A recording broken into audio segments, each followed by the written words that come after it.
On your Thursday episode of Locked On Raptors, it's been a busy couple days for the Raptors on the rumor mill. Plenty of big names tied to the team. But my big question is, what's the rush?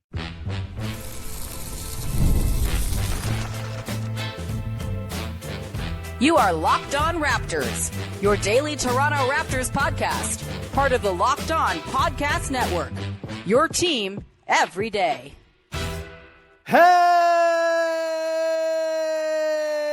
what's going on? And welcome to another episode of Locked On Raptors, part of the Locked On Podcast Network, your team every day. It is Thursday, December the 18th, and I am your host, Sean Woodley. I've been covering the Toronto Raptors now for 12 seasons on various platforms. You can find all my work over on Blue Sky. You can find the show on Instagram. You can join us in the Locked On Raptors Discord server, link in the description of the podcast. 100% free to join as always. While you're down in the description, you can also go to the link that takes you to the landing page for the Locked On Raptors Everydayer Club. $5 a month, $50 for the year. Gets you ad-free versions of the show. Helps me out real nice too. So if you want to go do that, very much appreciated. All right, on today's show, we're off and running, talking about trade rumors, baby, because that's what I know all you little sickos out there want to hear me talk about. And frankly, pretty interesting over the last couple of days. Some of the stuff that's been reported by people who tend to know things about the NBA, about trade scuttlebutt, and specifically about what the Toronto Raptors are up to. Normally,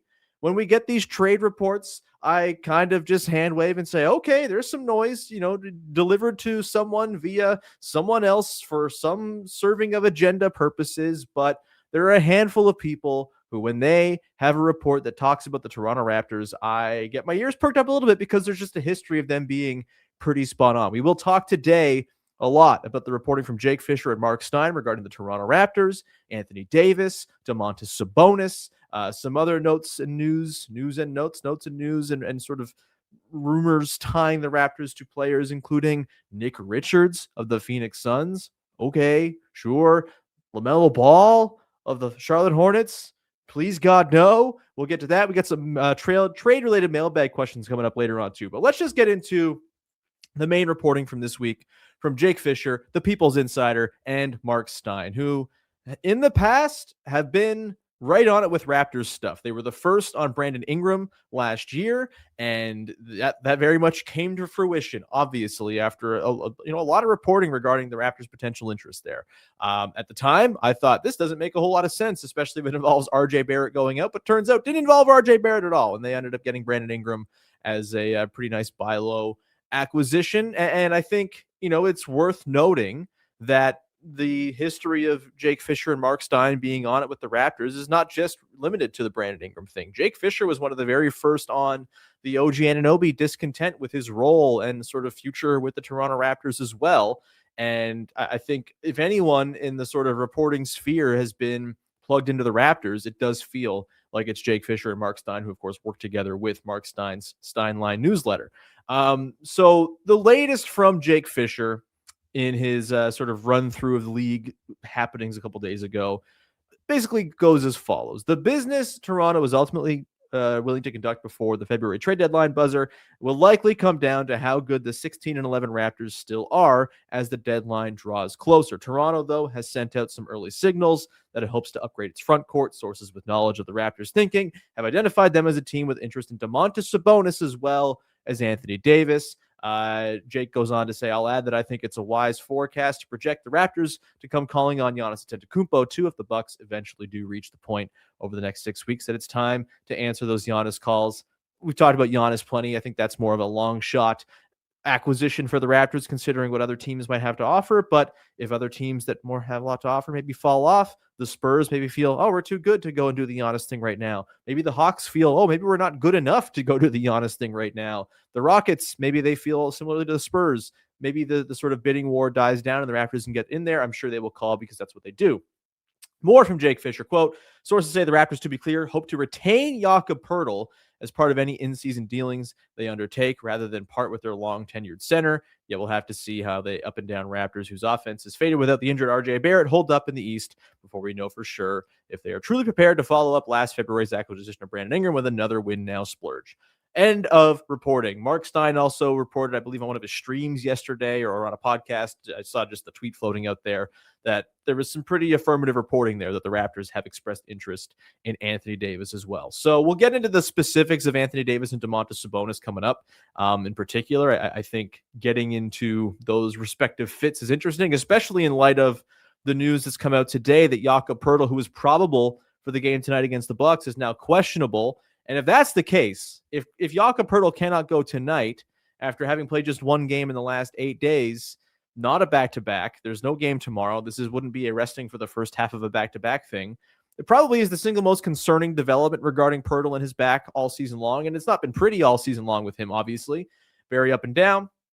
The games where he looks good, he looks great. And he's been really helpful and effective. Games where he looks bad, he looks terrible. And obviously he's missed some games as well. And he, of course, is on a contract that's kicking in a couple of years still on an extension that's going to take him through 2030 with the Toronto Raptors. And so there might already be some buyer's remorse seeping in there on the extension, which at the time I thought was understandable. But obviously the back thing is this wrench that's been thrown in. And if he's just not going to be right, then that creates a real, I think, sense of urgency for the Raptors to do something to address the position, whether it's just like a capable stopgap for the time he's going to miss to give him proper time off, or finding a way to move off him. As Jake Fischer said, seems as though maybe they actually want to hold on to Poeltl. I think that's actually impossible if they're trying to get Anthony Davis or Domantas Sabonis just because of salary matching reasons. And I can't imagine they'd be in the business of packaging all of their backcourt players for Sabonis or Anthony Davis and still having Jakob Poeltl on the team. That doesn't make a lot of logical sense to me.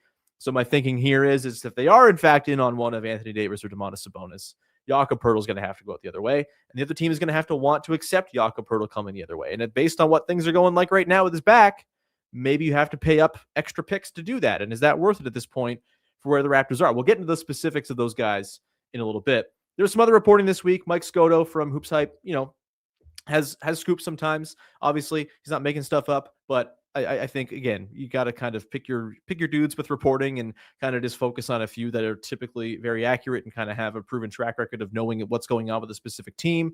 Not to say Mike Scotto doesn't know what he's doing or that he doesn't have good sources, but agendas and things that get passed to people from various people. Again, you have to sort of map out the why is this rumor making its way out sort of agenda for anything. And I think that applies here to some of the stuff from Mike Scotto. He did report that the Raptors have apparently contacted the Suns about a trade involving Ochai Agbaji for Nick Richards.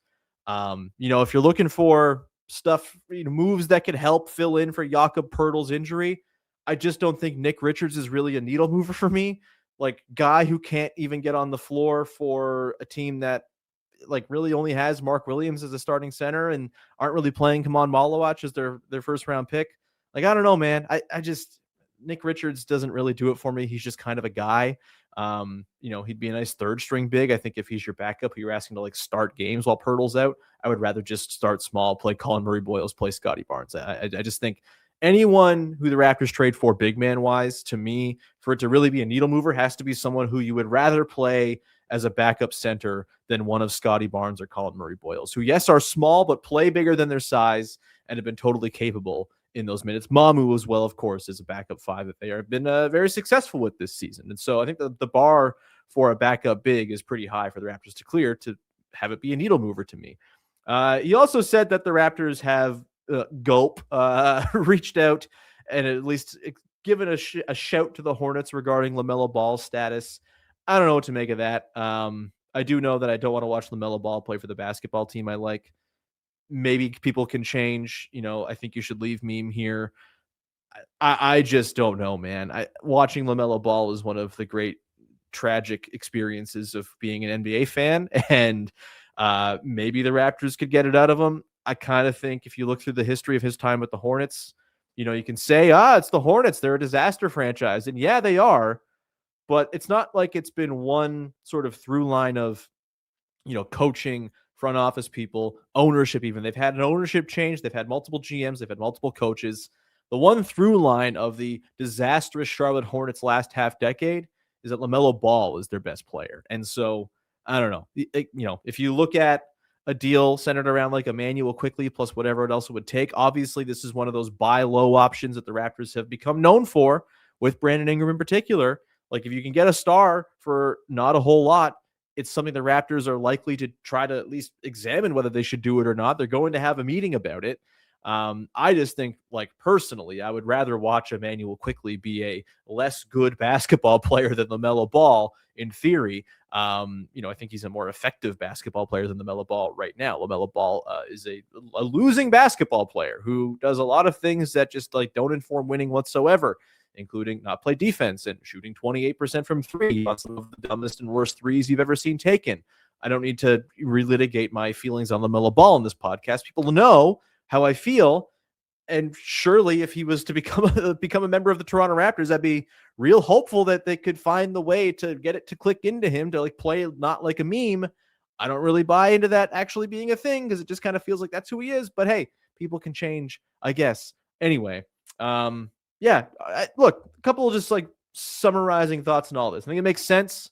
They're poking around on star level players who are depreciated in value for one reason or another. I would say, if they're going to be poking around on depreciated guard assets, Trae Young's the guy I'd be asking about over LaMelo Ball 10 times out of 10. And you know how much strength that forces that required me to say, because I'm not a huge Trae Young guy either, but I would much rather go that route than LaMelo Ball for sure. I think we've at least seen that Trae Young can be the basis of a very good offense, and then you figure out the rest from there. So there's that. Yeah. And I totally buy what Marc and Jake are selling too, because those guys have had a pretty good finger on the pulse of the Raptors. I would also say I don't totally know if there's like a massive rush here. And I want to get into that on the other side here. I don't know if, especially for like an Anthony Davis or Domantas Sabonis or LaMelo Ball, one of those sort of top of the market depreciated asset guys, I don't know if there really is that like urgent need for the Raptors to go do something like that right now. Yes, the Pirtle thing complicates things. We'll talk about that a little bit too, but I just, the team's pretty good, even with all the issues they have. Maybe it's not quite the time to just say, wow, we must get this new shiny toy in the door. Maybe there are more marginal moves to be made to kind of fill in the gaps in the meantime. We'll get into that coming up in just 1 second. Today's show is brought to you by Robinhood. Nobody knows your money goals better than you. Robinhood puts you in control of your money with tools that work as hard as you do, locking in on every opening, beating your PR, beating it again. Channel that drive into your money. Robinhood puts you in control of your money. Trade stocks and ETFs, options, futures, and crypto all on one platform. You can now build and execute your own trades from a desktop with Robinhood Legends advanced tools, or take advantage of the new Robinhood strategies with a tailored portfolio managed by a team of experts. You expect more from your money, expect more from yourself, expect more from your money. Get started today at Robinhood.com/yourmoney. Again, that's Robinhood.com/yourmoney. Your money, your move. Today's show is also brought to you by Gusto. Let's be real. No one starts a business for the joy of calculating tax withholdings or managing payroll spreadsheets. No one likes admin. That's where Gusto comes in to take the stress out of payroll, benefits, and HR so you can focus on running your business and supporting your team. Gusto is the all-in-one remote-friendly payroll and HR platform that makes managing your team simple, transparent, and fast. Whether you're hiring, onboarding, or paying employees, Gusto helps you do it all from one place without the hassle of hidden fees, that is. Unlimited payroll runs for one monthly price, which means no surprise charges at the end of the month. Gusto's automated tools like offer letters, onboarding materials, and direct deposits save you hours every single week. And knowing you can reach certified HR experts anytime gives you real peace of mind. Try Gusto today at gusto.com/lockedinNBA to get 3 months for free when you run your first payroll. That's right, 3 months of free payroll at gusto.com/lockedinNBA. One more time, that's gusto.com/lockedonnba. Back at it here on a trade-focused Thursday edition of the podcast. Just a reminder as well, you can subscribe to the Locked On Raptors Everydayer Club. You can go to the landing page linked in the description of the podcast. You can go to lockedonraptors.supercast.com to sign on up. $5 a month, $50 a year, get ad-free episodes of the show. There's also a Discord for Locked On subscribers to the Everydayer Club across the entire network where everyone's hanging out, chit-chatting about sports. It's great. And of course, you have some bonus content you'll get through the Locked On Sports Today feed as well if you sign it up. Again, $5 for the month, $50 for the year. You can also gift subscription, which nice time of year for that. All right, let's continue digging into some of these trade dudes. And just sort of the theory behind it. Jake Fischer, as I kind of outlined earlier, noted that what the Raptors do in the next month and a half is going to be the thing that really determines what their course of action is here. And, I think that makes sense. I also maybe kind of think I have a bit of a different view on it than maybe the picture that statement paints. I think for me, like if they were to keep on being as good as they've been, a sort of fringe top 10 point differential team, a team that is, comfortably in the top 10 on defense. Offense obviously is waxed and waned. We'll see what happens when RJ Barrett gets back, but like a good team in position to be a top 6 team in the Eastern Conference. I don't know if I see that being sort of the trigger for a big transformative move. I think I'd more think that's like, okay, we're pretty good as is. Let's maybe sort of tinker on the margins to fill in a couple of gaps. Maybe we find that backup big everyone's lusting for. Maybe we find an extra guard to just sort of give a little extra creation and juice off the bench for nights where Jamal Shed doesn't quite have it. Someone with a little bit more pick and roll craft, whatever. Maybe someone who's just like a microwave scorer type too. Like, I think they could use extra guard play. I think you could always use extra guard play. Maybe that becomes the move. I just think like if they're pretty good, if they are on track for 45, 48, nearly 50 wins like they currently are right now, I don't see the rush to just go and do, we got to get the next big thing. We got to go get Anthony Davis. We got to get Domantas Sabonis. We got to get LaMelo Ball. I think those guys become way more likely if things go off the rails here in the next 6 weeks and things aren't looking great. This team is already pretty pot committed to being competitive. And if they just prove in the next 6 weeks that they just don't got the juice, then I could see them really looking at, okay, like we just have to take a swing on one of these buy low guys who is a depreciated asset in theory at the peak of their powers, very good players, but maybe aren't perfect fits, or maybe just like for a whole bunch of different reasons aren't like the ideal target for every team. And if they were, there'd be more teams lining up for these guys right now. I think that only really comes to be a thing we got to consider if they're really bad in the next 6 weeks. And I think that would, if they're really bad the next 6 weeks, what's happened, right? The offense has probably fallen off a cliff and doesn't bounce back when RJ Barrett returns. Maybe that necessitates looking at a guard like a LaMelo and saying, hey, like, we're just desperate for someone who can create for us. Yes, he's an absolute nincompoop of a player to watch and does all kinds of dumb things and doesn't play defense and yada, yada, yada. But like, we just got to get someone who has at least some semblance of a track record of, guiding, effective NBA offense.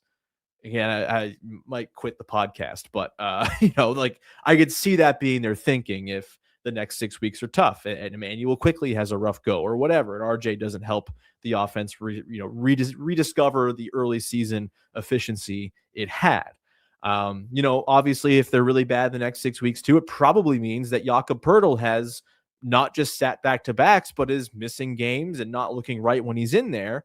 And if that's the case, then yeah, Anthony Davis or Domantas Sabonis looks really attractive. And I do think those guys are definitely the more likely avenue here for the Raptors pursuing, a big trade. I would be pretty shocked if LaMelo Ball is a Toronto Raptor. I just don't think he's the kind of dude they would typically go for. But when it comes to Anthony Davis, Domantas Sabonis, guys who are talented, guys who would certainly bring things to the table that the Toronto Raptors currently do not have in their roster construction. I could see if the next 6 weeks are really grim for Poeltl, them kind of saying, hey, it might cost us extra, might be an extra pick added on to just get off the Poeltl deal, but maybe we do it and then sort of live with the risk that Anthony Davis would bring, or live with the maybe ceiling capping that Domantas Sabonis would bring, just because it gets you off the Poeltl deal. Again, I think we're still got to see how this plays out. Maybe he plays tonight and it's totally fine, and we feel better for a couple of days.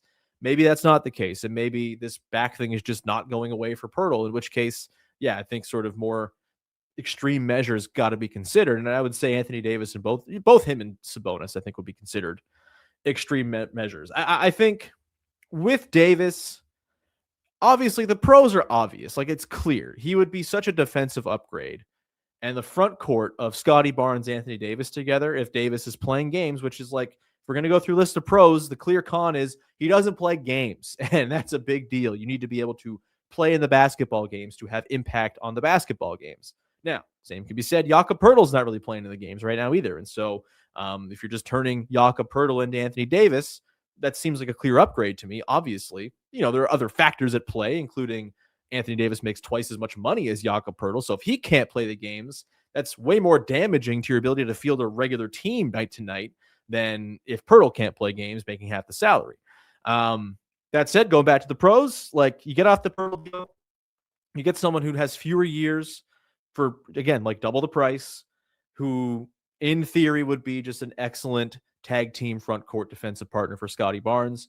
Those two dudes would probably ruin the day of every offense that came across them. Like they'd probably be one of the best teams in terms of protecting the rim and all of that stuff. It would be awesome. All of the point of attack defense issues they have probably get way less issuey when those two dudes are cleaning up all the messes at the back end. He'd be the best defensive co-captain that Scotty Barnes has ever played with. It'd be a lot of fun. Again, if he's playing in the games, which he just does not seem to play in the games. I think you're probably at least, though, let's just game it out, right? If you're trading for Anthony Davis, it's got to be Poeltl and then one of RJ or Quickly. Therein lies some of the con in that if it's Quickly, you've traded away really your only sort of like semblance of a guard who can start.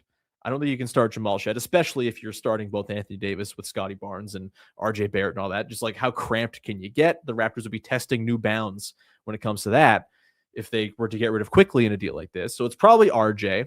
You don't feel great about moving RJ because he's their best rim pressure guy right now. What does the team of like Quickly plus like Jacoby, Walter, Ingram, Barnes, and Davis look like on offense? I think it could be pretty sticky. I don't know if it'd be perfect. I think the fit with, I think Davis would kind of get into the way of a lot of the stuff that Scotty has started to do so well since adapting to this new role playing off of Brandon Ingram. I think there'd be some sort of overlap there. Wouldn't be ideal. I don't think that offense would be terribly good. I think their defense would probably be top 5. They'd be excellent, but does the offense get better than it is right now? I'm not totally sure. I know Anthony Davis is someone who is a very good player, but I think his value way more lies in the defensive end, and his offensive fit is very contextual, I think, right now. And I think the context would not be super ideal to getting the most out of Anthony Davis if they were to complete this trade. Not to mention, it probably saps the depth because you're sending out more players to get one guy back. And this is a team that I think has proven the depth is, on the nights where it's working, it's great, but it's not working every single night. And so the depth is, unreliable at best. And so you're sort of thinning out your roster a little bit too in a league where having depth is extremely important. And so, yeah, I'm like pretty lukewarm on the Anthony Davis thing. Again, the value of getting off the Poeltl contract might be worth it, but I think if he can't play, he becomes a similar problem for twice the price, who's probably more immovable than Jakob Poeltl ever will be, and you really kind of box yourself in. And by the time you get to the end of the 27-28 season, for which Anthony Davis has a $62 million option, you're getting pretty damn close to, is Scotty Barnes looking elsewhere right now because Davis couldn't play? You've doubled down on the health of both Davis and Brandon Ingram. And hey, Ingram's been great so far. He leads the league in total minutes. He's played every game. Knock on every piece of wood. His history suggests that he's not going to play every single game. And if you're doubling down on both Ingram and Anthony Davis, I think that's just like a very risky place to put yourself in when you have Scotty Barnes. Yes, right now, early in his max contract, but time moves fast in the NBA. And if you have a couple of lost seasons because Anthony Davis can't play, all of a sudden the time starts to wind down on this era, and you're looking at some pretty dark years ahead if this goes poorly. And so that's kind of the Anthony Davis of it all. Like the theoretical in a vacuum, no injury concerns fit, home run, no doubt on defense, at least. Offensively, maybe you figure it out. I do think it'd be kind of clunky. But I just think the risk and downside and that overlap on offense to me makes it so it's not super attractive. We'll come back on the other side and get into Sabonis and then a couple of your mailbag questions to close things out. Sabonis is a fascinating one to me. Always a player I've enjoyed, but always a player who I think has come with a baked-in ceiling just because he's not a very good defensive player. Would the Raptors be able to overcome that? We'll get to that coming up in just 1 second. Today's show is brought to you by Rocket Money. Ever feel like your money just disappears each month? It happens fast. A few subscriptions here, an impulse buy there, and suddenly the numbers in your bank account don't match the numbers in your head. Rocket Money helps you get clarity, track every dollar, and stay in control of your finances because managing your money shouldn't feel like a second job. Rocket Money does the heavy lifting for you so you can save more and stress less. I'm so bad for this. I sign up for streaming services to watch one show and totally forget I've signed up. And then all of a sudden I'm paying for a service I haven't watched in 6 months. I one time signed up for a greeting card service during COVID and forgot to sign myself off of it for like 2 years. And I paid like $47 a year for this e-card service I used exactly one time. Don't be like me. Use Rocket Money, cancel your unwanted subscriptions. The bill alerts and spending notifications help you catch small things before they turn into big expenses. Having the app, you can find good times to save each month to keep you consistent with your financial goals as well. And you can just cancel all those subscriptions that you forgot you were spending money on. Take control of your finances and cancel your unwanted subscriptions with Rocket Money. Go to rocketmoney.com/lockedon today. That's rocketmoney.com/lockedon. rocketmoney.com/lockedon. Today's show is also brought to you by Doer.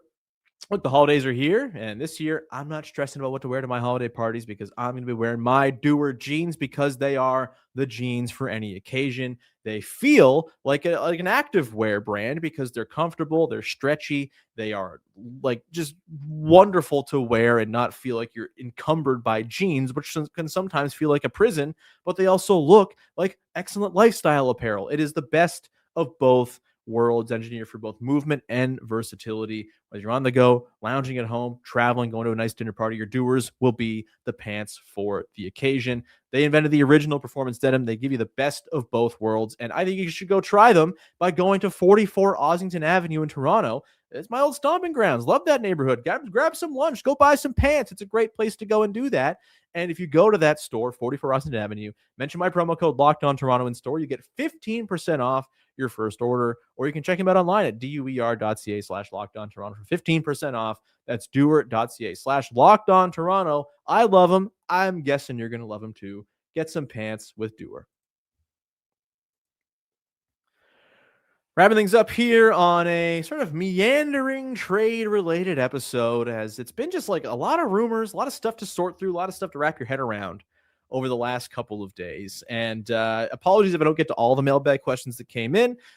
Bit of an abbreviated mailbag at the end here, because I still got to talk about Domantas Sabonis, who I've yet to get to in this sort of run of dudes the Raptors have been tied to. Sabonis, for me, it's a tough one. He would be just like a really ideal offensive fit, I think, with a version of Scotty Barnes who shoots threes. At a time where Scotty Barnes looked like a 24% three-point shooter or whatever it was last year, I thought Sabonis Scotty would be a pretty nightmare offensive fit. But the way Scotty has kind of adapted his game, I actually think those two dudes could make it work offensively. I think the sort of big-to-big passing stuff, it would basically just be like a supercharged version of all they do with Jakob Poeltl at the elbows, as a handoff hub, as a pick and roll, short roll guy, all that stuff. I think it would work reasonably well. I think Scotty's shown a level of adaptability this season that I wasn't quite sure was there.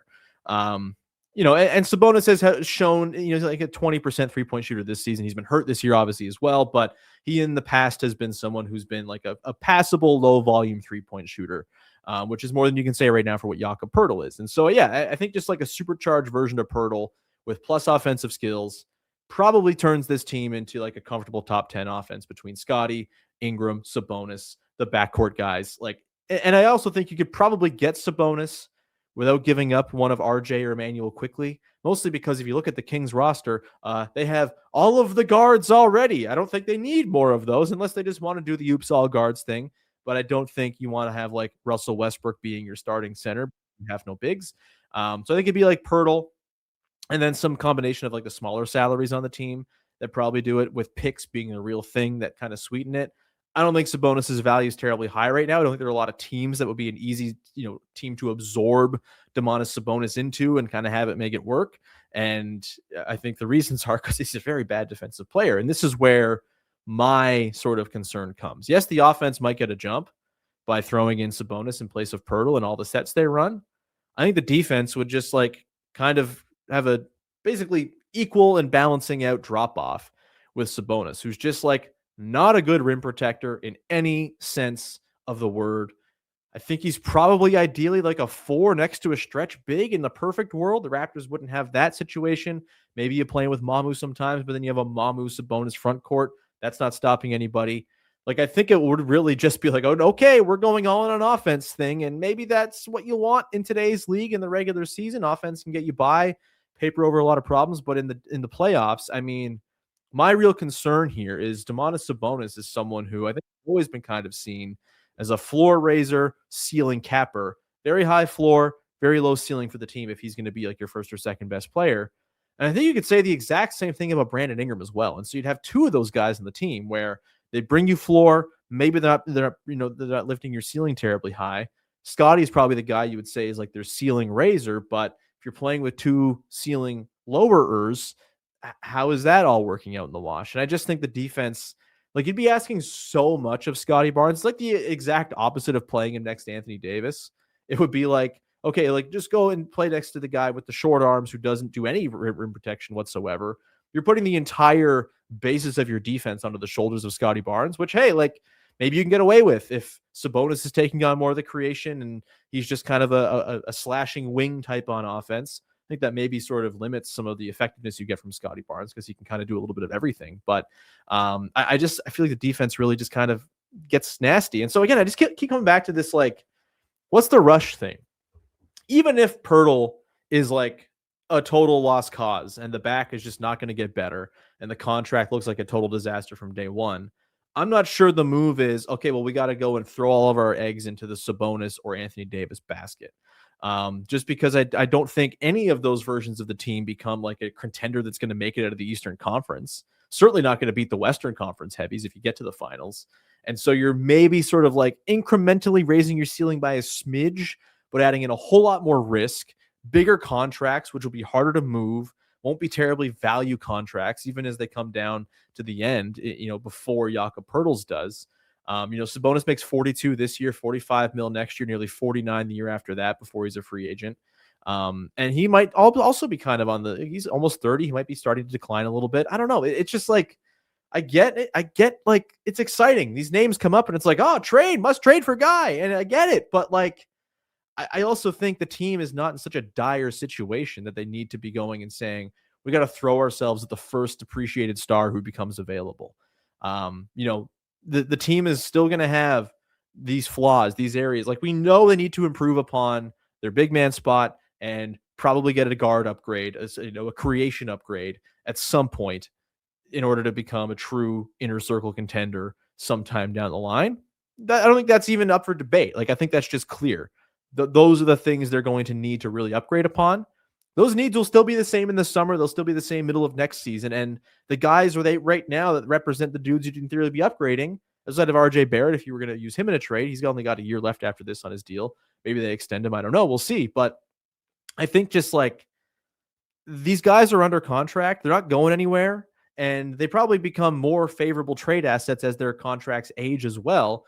And so if the team is getting by just fine and playing fun, winning basketball, not championship level basketball, but that's not what you need to be this year. But if they're just like a fun 45-ish win team, I think really, like, there's no need to go and just say, well, we got to do the thing now. We got to go get this guy because that guy is probably bringing an extra risk to the sort of long-term stability of what you've got. I think patience is just like such an undervalued thing. And when you have guys who are under contract for a long time, which the Raptors do finally after years where it felt like it was contract limbo every single year, outside of RJ Barrett, like, they're in pretty good shape when it comes to their contractual sort of stability. The individual numbers on those guys, not perfect, obviously, they're not super high value deals, but as time goes on, those deals will become less and less onerous. And I just think you give up the opportunity to maybe get something better down the line by jumping in and saying, well, we just got to do the Anthony Davis thing now. We got to do the Domantas Sabonis thing. Right? Both of those guys we know come with limitations and downsides and cons. And I just don't know if now's the time to push all those chips in. We've got a couple mailbag questions. Probably won't get to all of them here, but I actually kind of answered a couple of them as we went through, a couple of the backup bigs or making transformational big moves versus the smaller team build moves. I think, again, like, if they're pretty good, to answer Nico's question here on them, let's just get to it.